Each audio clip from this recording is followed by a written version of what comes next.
Hi అండి అందరికీ. ప్రతి ఒక్క ఆడపిల్లకి జుట్టు అంటే ఇష్టం లేని వాళ్ళు ఉంటారా చెప్పండి? దానికోసం ఎన్నెన్నో ప్రయత్నాలు చేస్తూ ఉంటారు. మీరెప్పుడైనా చేశారా? నేనైతే అస్సలు చేయలేదండి. ఇదొక ఆయిల్ ప్రిపేర్ చేసుకొని వాడతాను. నాకు ఒకప్పుడు బాగా ఉంది జుట్టు అయితే. ఇంకా పిల్లలకి ఎంట్రుకలు ఇచ్చినప్పుడు తిరుపతిలో ఇచ్చేసానండి. ప్రతిసారి ఊర్లోనే చేసుకొని వస్తానండి ఈ ఆయిల్‌ని. ఇంకా సిటీలో మనకు దొరకవు కాబట్టి ఇంకా ఇక్కడ నేను దొరికిన వాటితో అయితే ఆయిల్ అయితే ప్రిపేర్ చేశాను.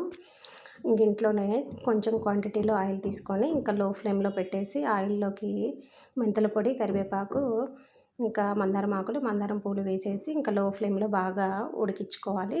ఇంక ఇలా బాగా ఉడికించుకున్నాక చల్లారిన తర్వాత ఇలా వడకట్టుకొని బాటిల్‌లో వేసుకోవాలండి. ఈ ఆయిల్ చాలా బాగా యూజ్ అవుతుందండి. నేనైతే చాలా సంవత్సరాల నుంచి అయితే యూజ్ చేస్తున్నాను. ఇంక ఇప్పుడైతే నేను, మా పాప కూడా ఇదే వాడుతున్నామండి. చాలా బాగా యూజ్ అవుతుందనిపించింది నాకైతే. ఈ వీడియో మీకు నచ్చితే లైక్ చేయండి. అలాగే సబ్స్క్రైబ్ చేసుకోండి.